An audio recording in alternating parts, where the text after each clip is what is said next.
Halo, selamat datang kembali di channel United Identity, channelnya fans Manchester United yang selalu berpikir logis dan juga berpikir sistematis. Gua ada bahas untuk preview ya game melawan Real Sociedad malam Jumat pagi ya. Gue kasih previewnya, dan ini sih sebenarnya gue mau ngebahas press conference yang dilakukan Ruben Amorim. Jadi mereka udah sampai di Spanyol dengan squad seadanya, hanya 18 orang yang dibawa. Pemain-pemain akademi termasuk Hari Amas, juga kipernya dua-duanya dari akademi, semua itu dibawa tuh.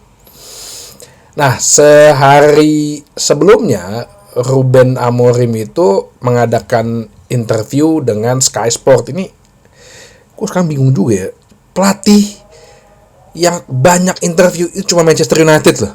Coba deh, dengan kesibukan kayak begitu gitu ya, dengan tekanan yang besar kayak gitu, pekerjaan yang berat kayak gitu, Manchester United lagi klubnya ya, medianya, fansnya, terus masih banyak melakukan interview gitu. Jadi di interview itu Ruben Amorim bilang bahwa memenangkan Liga Eropa tidaklah penting saat ini. Jadi nggak penting gitu, karena yang penting itu adalah kita mempersiapkan tim. Ya, saat ini bagaimana kita bermain dengan sistem dan filosofinya gitu. Wah, jadi lo buat para fans sih siap-siap aja kalau memang kita nggak ada piala gitu. Cuman bukan berarti harusnya lo semua teriak-teriak pecat-pecat gitu. Ini udah banyak nih beberapa gue liat channel YouTube, itu channel dan beberapa akun fanbase juga udah mulai ngomong Amorim dipecat nih kalau nggak dapet apa-apa gitu. Gampang aja. Makanya gue bilang, cari duit ya dengan memakai embel-embel Manchester United. Mau lo itu sebetulnya bukan fans Manchester United, lo mungkin nggak tahu Liga Inggris mungkin ya, lo mungkin jangan-jangan nggak tahu kali Manchester itu kotanya di mana gitu ya, atau mungkin lo juga nggak tahu ada sepak bola lain selain di Indonesia gitu, atau lo mungkin fans klub lain, fans Chelsea sebenarnya atau fans Liverpool, atau mungkin juga lo fans setengah-setengah gitu di Manchester United atau Glory Hunter dulunya. Ya lo gampang aja bikin channel gitu, bikin akun gitu, mengatasnamakan akun fanbase Manchester United, bikinlah judul Amorim dipecat, pelatih dipecat. Wow, banyak viewer lo, tinggi traffic lo. Ngasal aja bikin narasi, bikin informasi mah asal aja, pokoknya intinya pecat gitu. Nah itu yang gue bilang, cari uang dengan nama Manchester United itu paling mudah, paling enak, paling cepet. Tapi narasi yang lo bawa gitu dalam pembawaan lo, entah akun lo, ya itu menyesatkan gitu loh.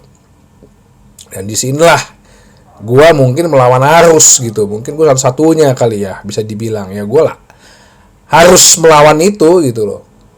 Ya antara teman-teman mau bersama dengan gue ya silahkan, ayo gitu loh. Bagaimana kita menepis segala rumor-rumor yang akhirnya berita-berita itu mempengaruhi fans-fans yang benar-benar aslinya fans ikutan. Iya apa dipecat aja ya, pecat aja nih, nggak cocok nih 3-4-3. Nanti si Amorim jawab tuh di press conference, udah tahu nggak cocok 3-4-3 Amorim, dipaksain. Udah berkali-kali gue bilang tuh. Terus kalau nggak 3-4-3, mungkin lo yang pinter strategi, lo maunya pakai strategi apa? Nggak cocok Liga Inggris. Itu kan formasi. 3-4-3 itu formasi.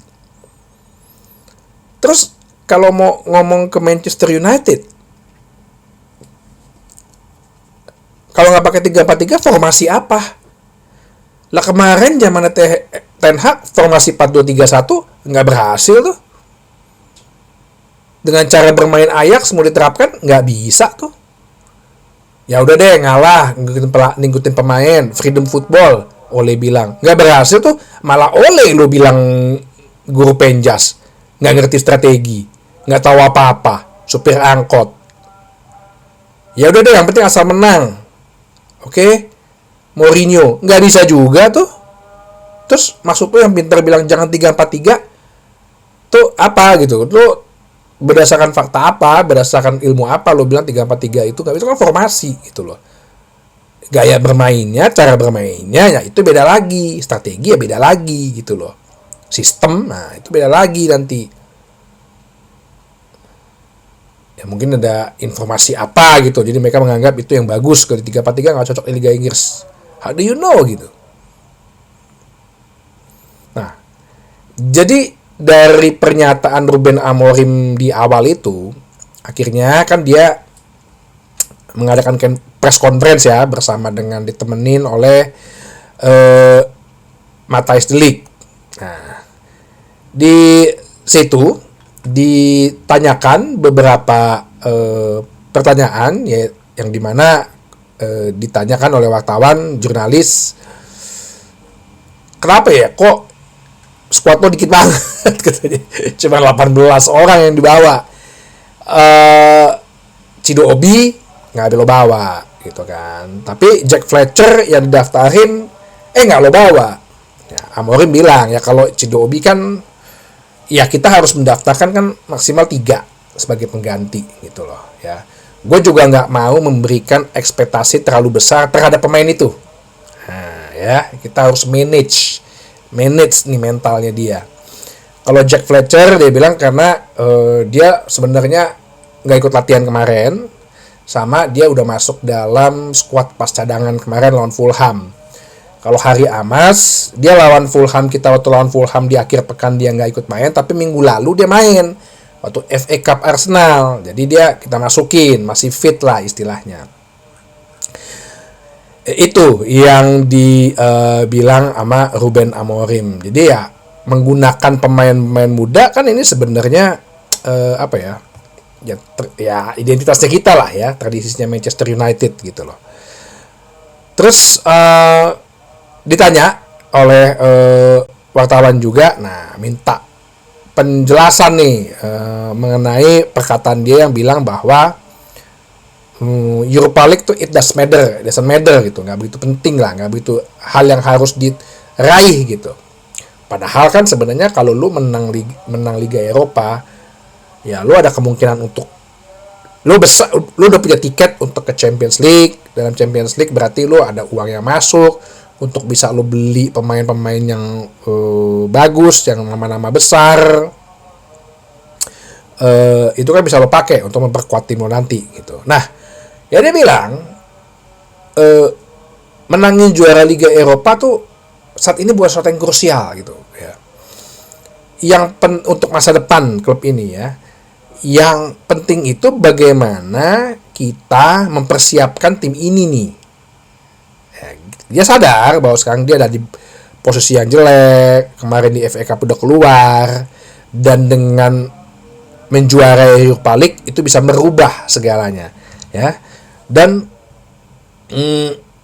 menjadikan itu pressure yang tinggi. Nah, mungkin maksud si Ruben Amorim, gue nggak mau terlalu menargetkan mati gitu untuk juara Liga Eropa, karena akan menambah pressure mungkin buat anak buahnya, mungkin juga buat para fansnya gitu loh ya, untuk ya nggak usah terlalu berharap banget lah dengan Liga Eropa ini gitu loh. Yang penting kita persiapan, kan gue bilang mungkin kita sampai akhir musim ini akan dihitung sebagai pre-season dengan pemain yang cedera, ya ini aja cuma 18 orang yang dibawa.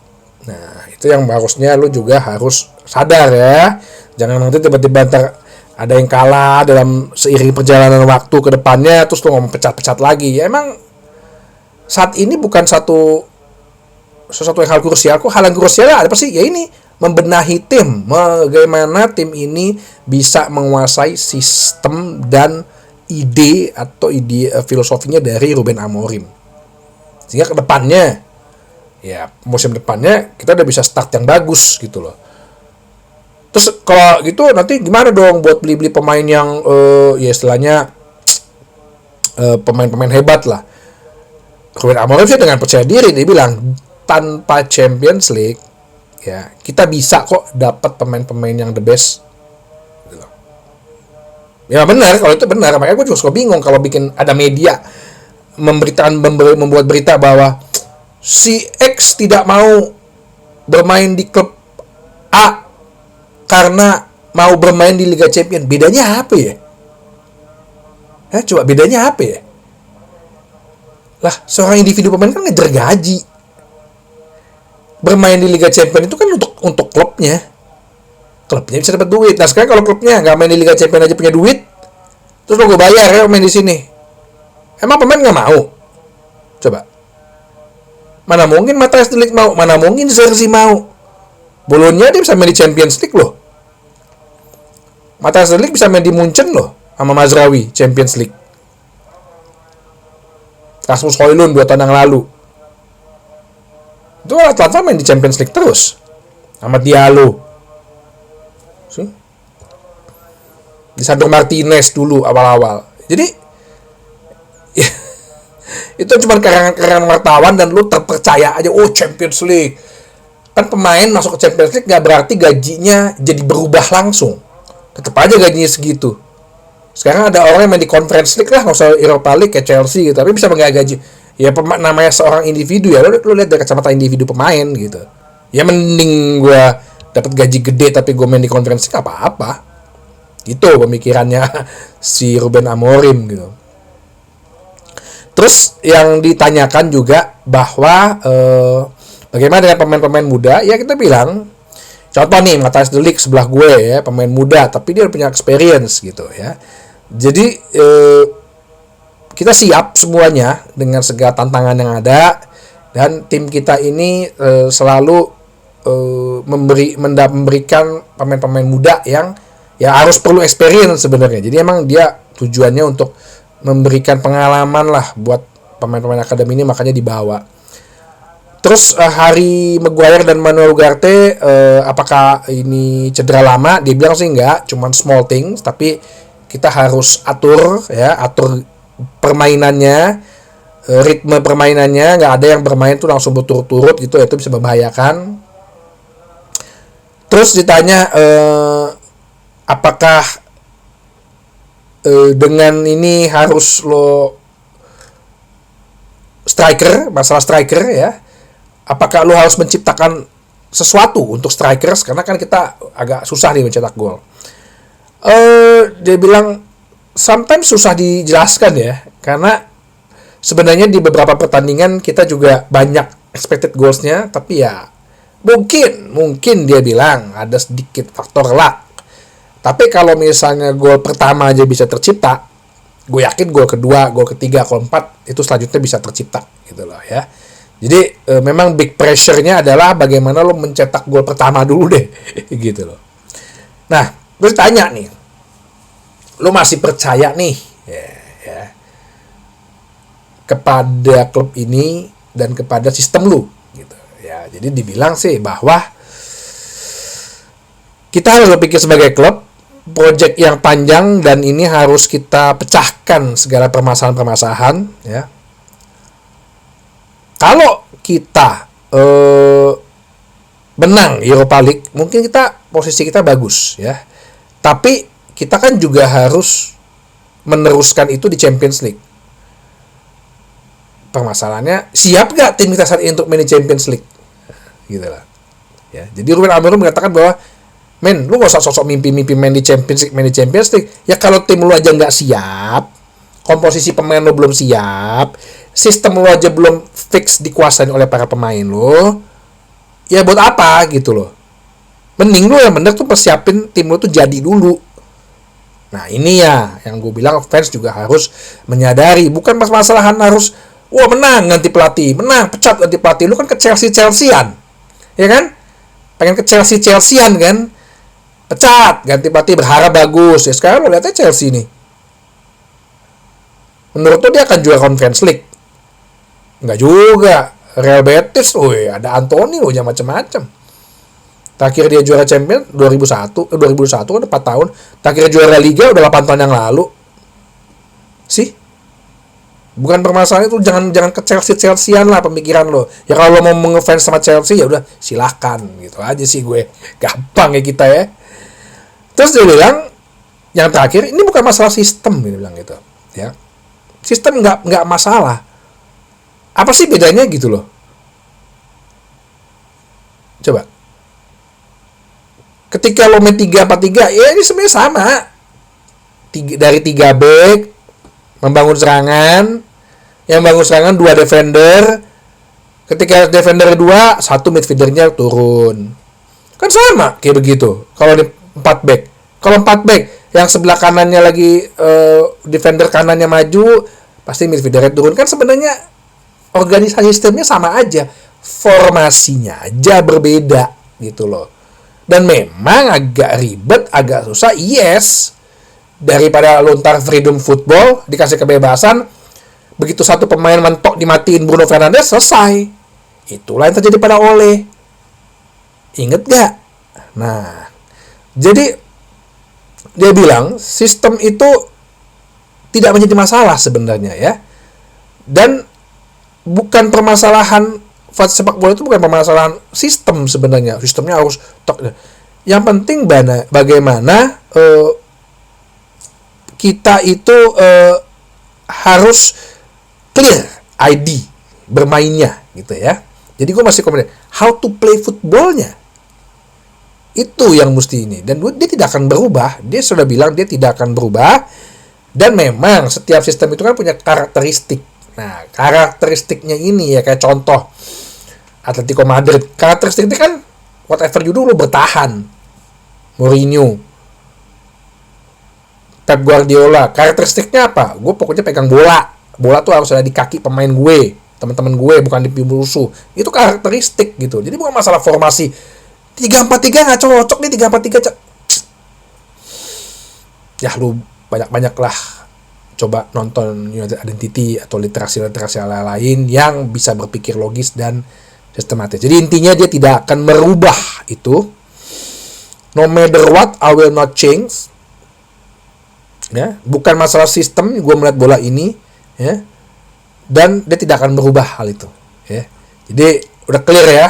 Jadi lu nggak usah nanya-nanya, nggak usah komentar lagi mana 3-4-3, udah bukan masalah 3-4-3-nya. Ini masalah kualitas kapasitas pemain. Ini 2 pemain Patrick Dorgu sama Eden Hazard gue bilang malah lumayan. Ini baru 2 loh yang Amorim datengin.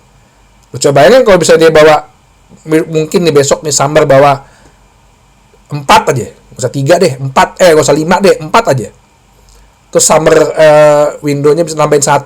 Besok lagi Summer-nya nambahin 5, 4. Baru tuh 2 tahun tuh, lu lihat tuh. Ya, jadi gue rasa sih ini udah clear. Amorim bilang bahwa yang penting di saat ini bagaimana kita mempersiapkan tim kita. Bukan masalah lo menang Europa League bisa ke Champions League. Nanti lo menangnya Europa League ke Champions League tapi pemain-pemain lo belum siap dengan sistem. Lalu hancur lebur juga. Sama aja, cuman main di Champions League 3 bulan, 4 bulan sekarang. Sama bulan Januarinya. Oke, jadi cobalah berpikir logis sistematis. Cari traffic dengan Manchester United itu paling gampang, narasinya paling gampang dibikin sesat, tapi tetaplah menonton channel United Identity, channelnya fans Manchester United yang selalu berpikir logis dan sistematis. Terima kasih.